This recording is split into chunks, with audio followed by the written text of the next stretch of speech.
No, but they have the 4th of July. And then you ask them what Memorial Day and they don't have a clue.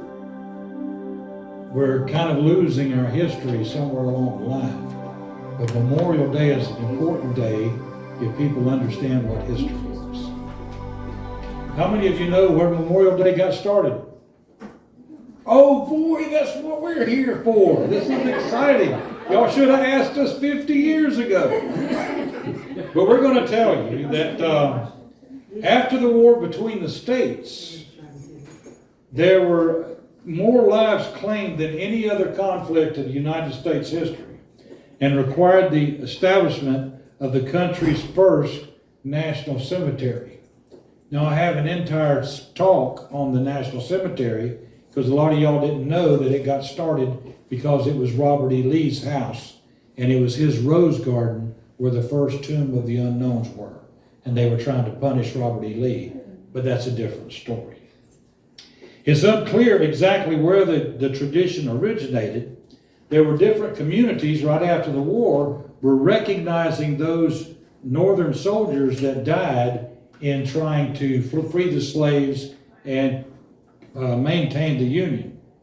One in particular is recognized the most was in Charleston, South Carolina, where there was a group of newly freed slaves were out decorating the graves of those that died for their freedom.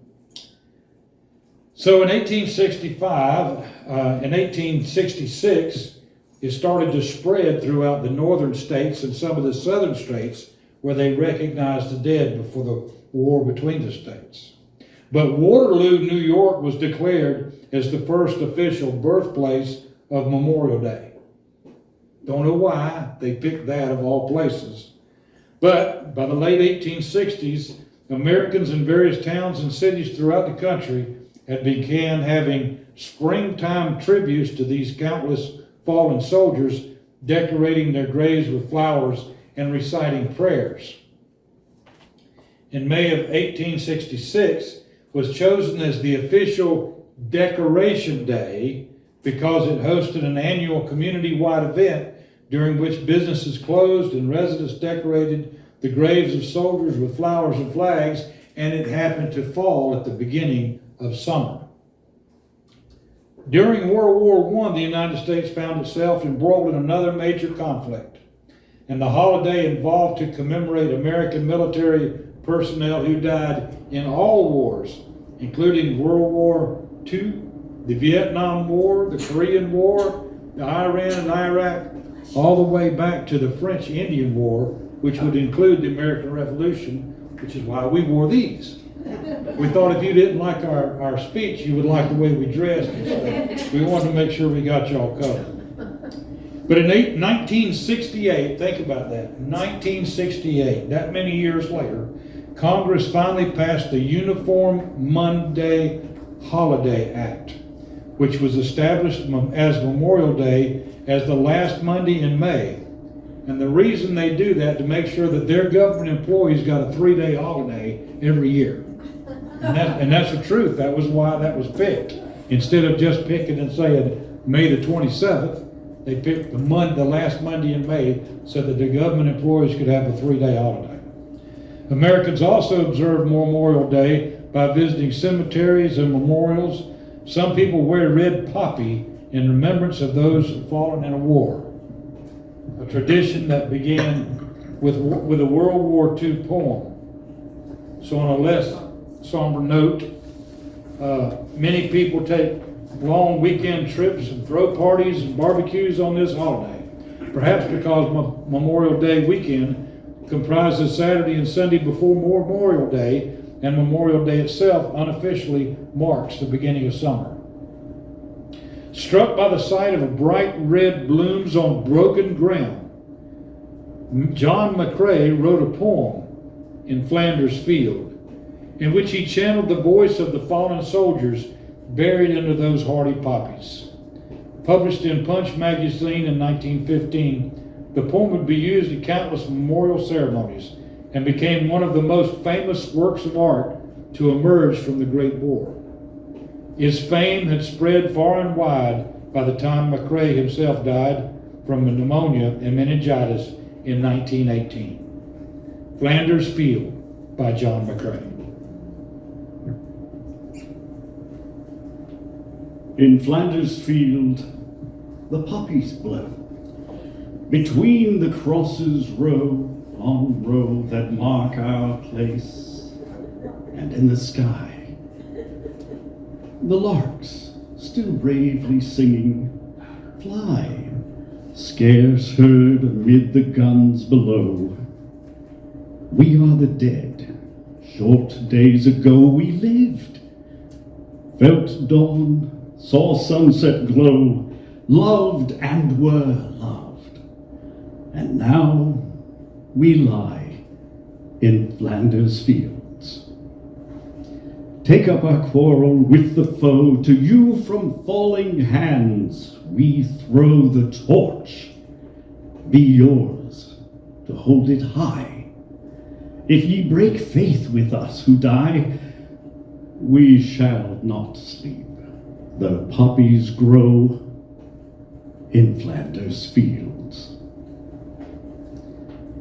Yet freedom comes at a high price, paid with the blood, sweat, and tears of our brave patriots.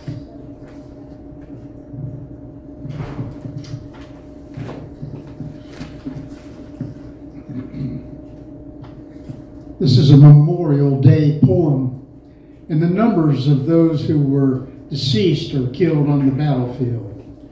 The check was signed, payment was due, for liberty and freedom for me and for you.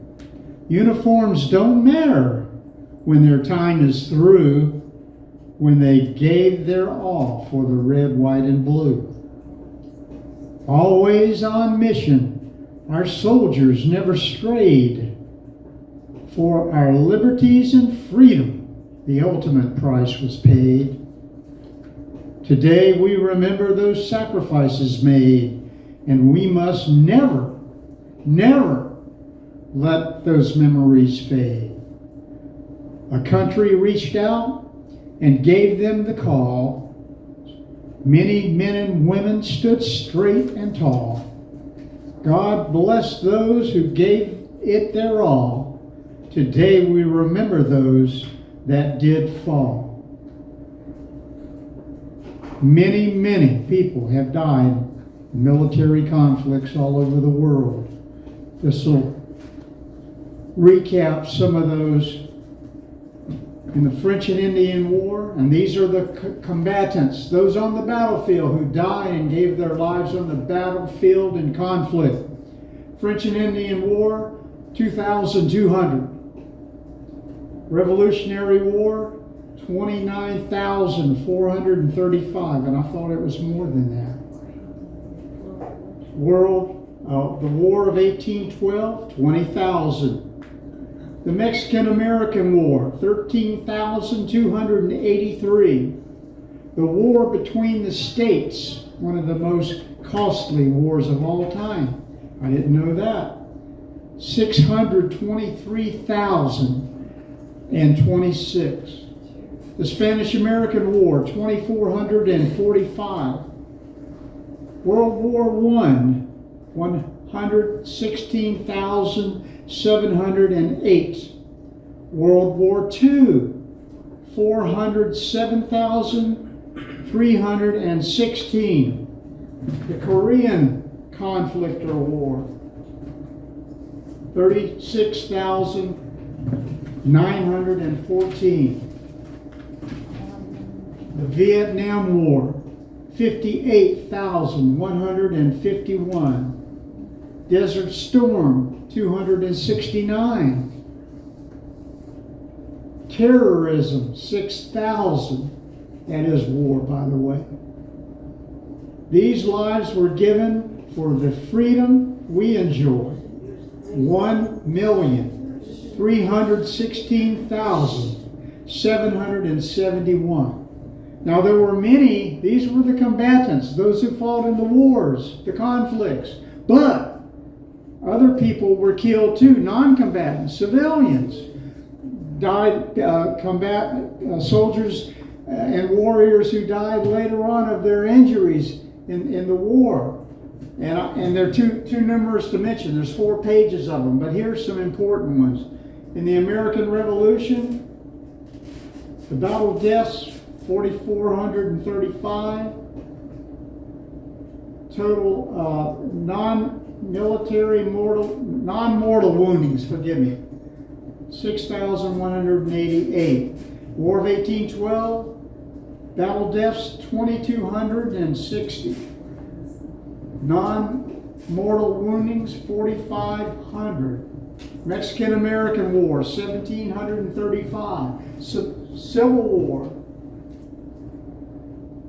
and other deaths not attributed to combat, 234,419. Another significant. The Spanish-American War, other deaths in service, non-theater, 2,061. World War I, other deaths, 63,114. Non-mortal woundings, 204,002. World War II, battle deaths we already said, but other deaths in service related non-combat, 113,842. Korean War, other deaths, 2,833. The Vietnam War,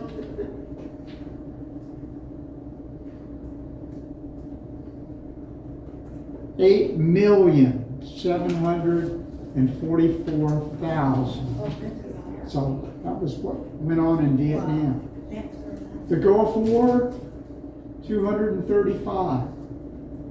The American wars total, 41,892,128.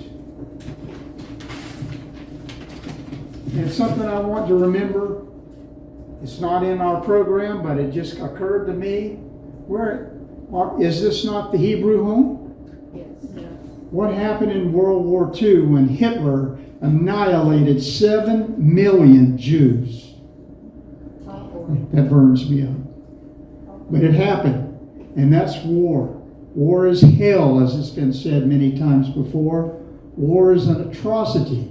War is something that God will put an end to one of these days, because He is in charge. Terrible thing. But this is Memorial Day, and we want to remember these because they're very, very important. There's some confusion about how many people were died in those battles. We weren't really going to read that to you because it breaks it down into those people that died just offside the battlefield, the ones that died in the hospitals, the ones that were shipped home and later died because of their injuries. Those are the numbers he was giving you. There's been millions and millions of Americans have died for freedom around the world.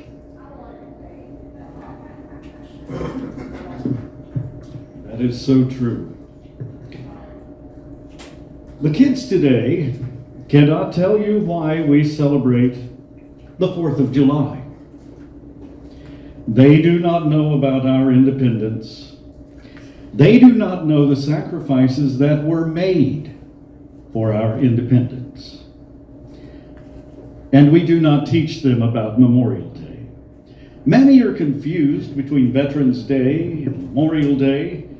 Well, these two are not even close. Veterans Day recognizes those who put on the uniform and write a blank check, not knowing whether that balance could be one's life. But Memorial Day is set aside for those whose check has come due and have given their lives for the greatest country in the world, whose flag is represented in the red, white, and blue.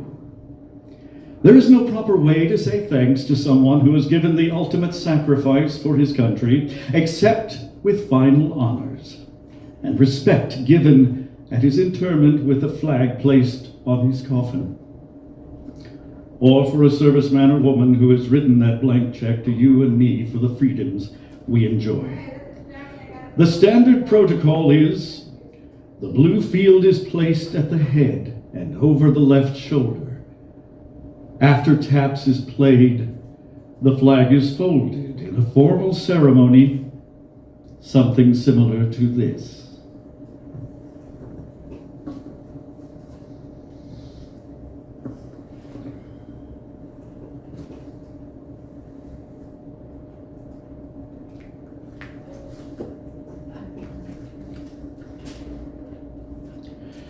The first fold of the flag is a symbol of life.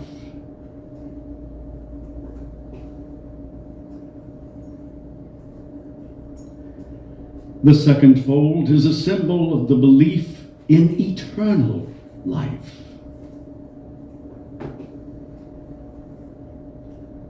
The third fold is made in honor and remembrance of the veterans departing the ranks who gave a portion of their lives for the defense of the country to attain peace throughout the world.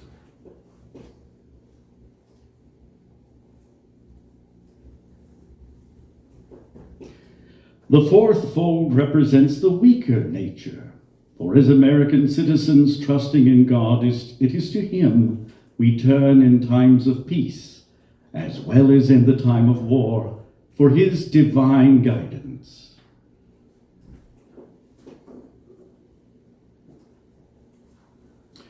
The fifth fold is a tribute to the country, for in the words of Stephen Decatur, our country in dealing with other countries, may she always be right, but it is still our country, right or wrong.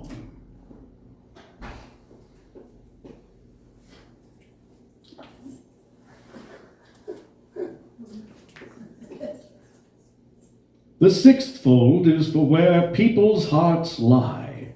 It is with their heart that they pledge allegiance to the flag of the United States of America and the republic for which it stands, one nation under God, indivisible, with liberty and justice for all.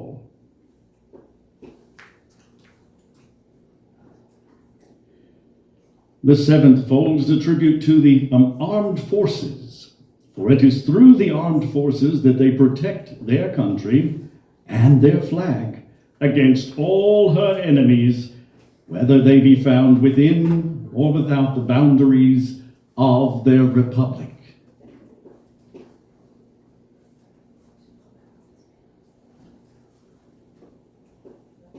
The eighth fold is a tribute to the one who entered into the valley of the shadow of death, that we might see the light of day.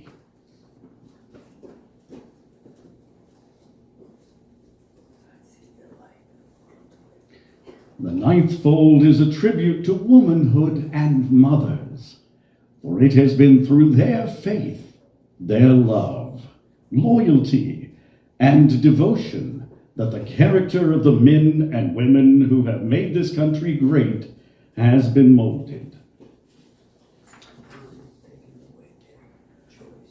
And the 10th fold is a tribute to the Father, for He, too, has given His sons and daughters for the defense of their country since they were first born.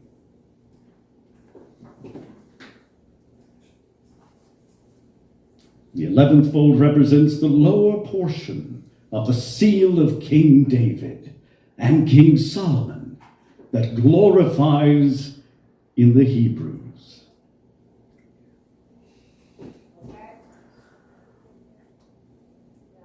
Now, the rest of that sentence on the next line. In the Hebrews' eyes, the God of Abraham, Isaac, and Jacob. The 12th fold represents an emblem of eternity and glorifies in the Christian's eyes God the Father, God the Son, and the Holy Spirit.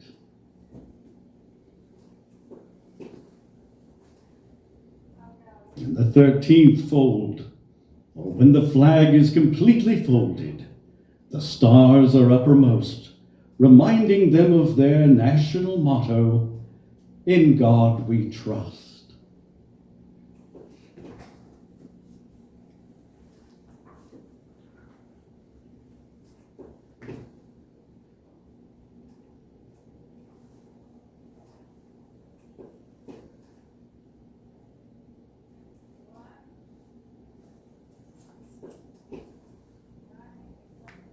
And once folded, it represents the tri-cornered hats worn by the patriots during the American Revolution.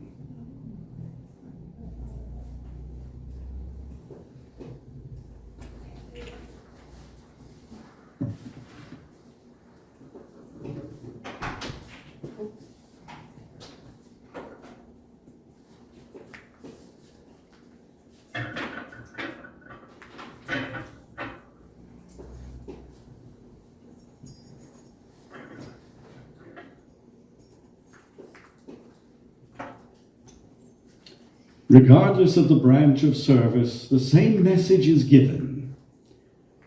It states, on behalf of the President of the United States, and the branch of service, and a grateful nation, please accept this flag as a symbol of our appreciation for your loved one's honorable and faithful service.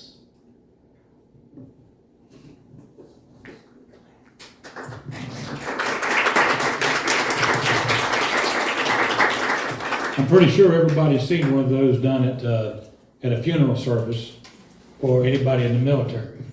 Has anybody ever received one of these flags? We have two ladies back here. Three. I haven't, but I know I have some family members that did. My mother got my father's flag, but there's no better way to pay respects to somebody than at that particular ceremony. When taps is played, almost everybody that was in the military, if you're in the military, raise your hand. Just about everybody gets choked up when they hear the taps sounding in the back. Thinking about the departed ones. They listen to taps all the time when they were in their service. It was time to go to sleep.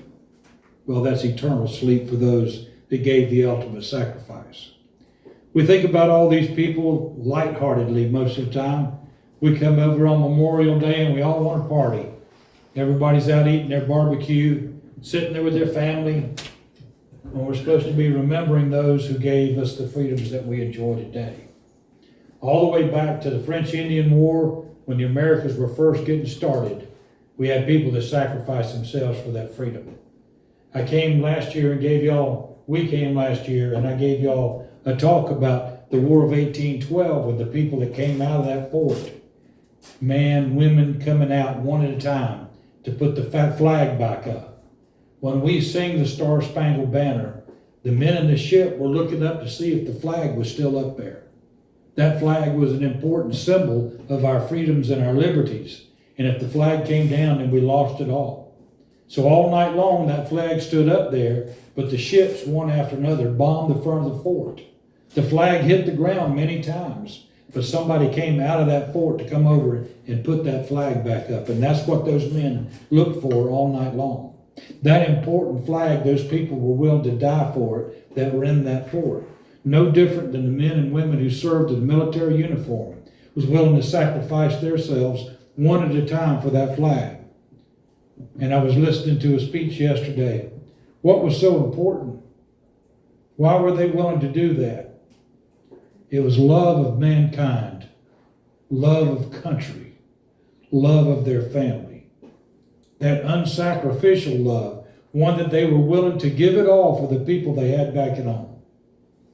Yes, they gave their lives for our freedom, and we cannot forget that sacrifice.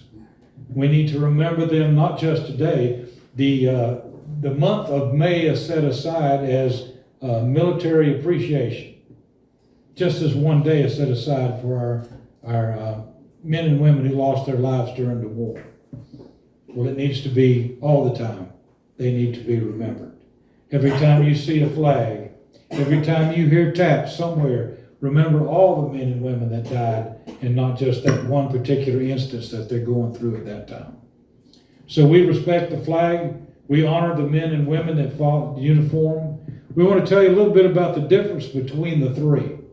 First of all, what's the difference between Veterans Day, Memorial Day, Armistice Day, and Flag Day? Anybody want to know that? Want to tell everybody? Okay. Well, Memorial Day is not the oldest one, and neither is Veterans Day. Armistice Day was. Armistice Day, when they signed the peace treaty and they set that day aside, and they said, well, we're going to make that Veterans Day for all the people that were still in uniform that fought the war.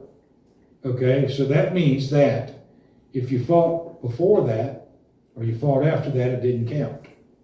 Only those that were in uniform when the armistice was signed was going to be recognized on Armistice Day. Later that was changed, and they said, you know, there were a lot of people that came in before and after. We need to recognize them. So we'll make a note, we're going to change it. We're going to make a Veterans Day. So Veterans Day was moved to November. Then we recognize Memorial Day for those who lost theirs in the last Monday of May. That still left Armistice Day, which is still in existence today, that we don't celebrate. Armistice Day is set aside for all the men that are presently in uniform. It also turned out that they decided, somebody thought it was more important to recognize the flag. So the flag is on Armistice Day, which is June the 14th, and starts at 9 o'clock in the morning because that's when the armistice was signed. So we have the different holidays for the troops, but on Memorial Day, we try not to say Happy Memorial Day. It is a time to be happy and enjoy and appreciate the freedoms and all that received. But it's more of a blessed Memorial Day because we were blessed by their sacrifices. We were blessed because of what they were willing to do for us. So think about that next time somebody says Happy Memorial Day. What are you happy about? Are you happy about the gift of your freedom, your liberty? Did you have to fight for it? Did somebody do it for you? The kids today have received everything from their parents. They've been given everything. Here, you need more money, here's some more money. Leave me alone. Go away. They're not taught about what it is that they get, that they're getting. My kids were raised a little bit different than everybody else because I'm a half a bubble off up here in the top. I don't do everything like everybody else. But my kid says, I want that pair of shoes. I go, you know how long it takes me to work to get those shoes? Probably takes me about 4 or 5 hours. How about if I give you 3 hours pay and you come up with the rest of it? And they would go out there and they would earn money. They appreciated those shoes. They didn't throw them around because they had an investment in it. Do we have an investment in our country today? That's my question to you. What are we investing in our country? We need to be investing patriotism. We need to show respect and love for one another and realize that all the liberties and freedoms we got, it came at a cost. And even though we haven't always done things right in this country, we've always moved forward and tried to improve better under that flag, more so than any other country in the world. Right. We have come further in 250 years than any other country in the world. We've overcome most of our mistakes. We still have some, but we're not finished. We're still working, and we have the Constitution to do that. But all that is under this flag, and the sacrifices were made for what this flag represents. And it was made because that flag represents you and me and our children and our children's children. Thank you.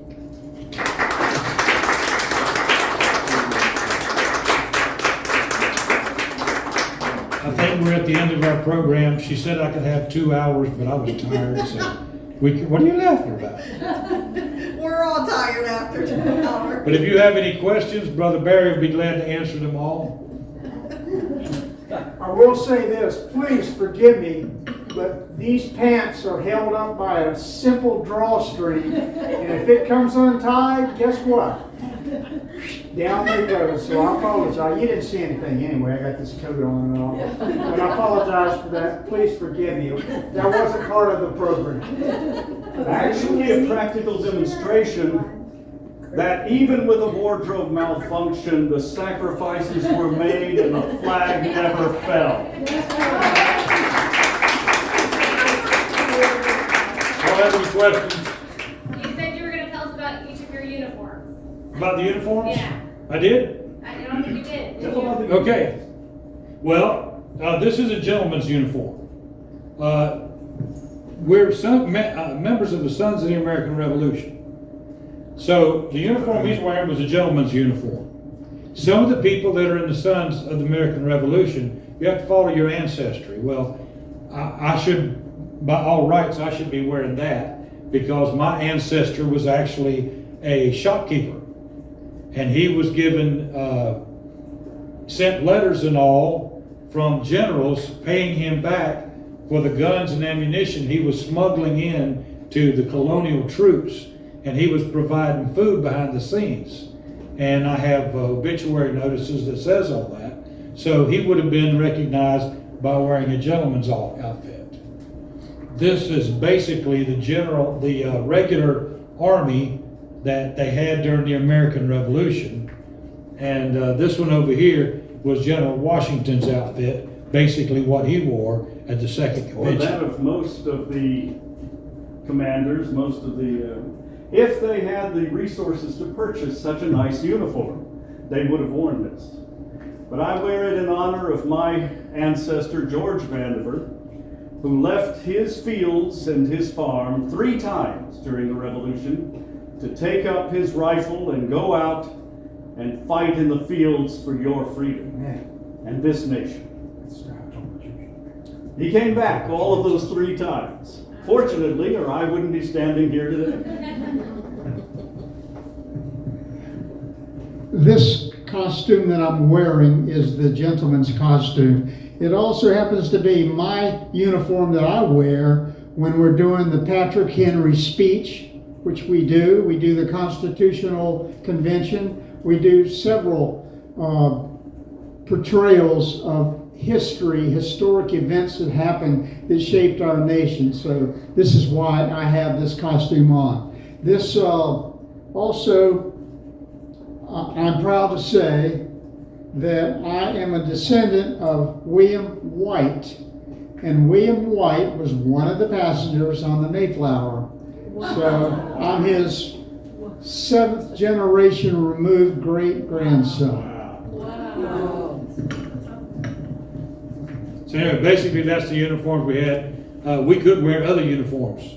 Barry and I are both in the Air Force, and he's in the Air Force Auxiliary right now, which is part of the Civil Air Patrol, so we all have Air Force uniforms.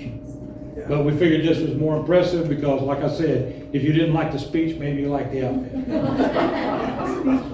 Any other questions? No, thank you. Well, we appreciate your attention. Y'all remember to say everybody have a blessed Memorial Day, because we are truly blessed for this country and that flag and our freedoms. Thank you very much.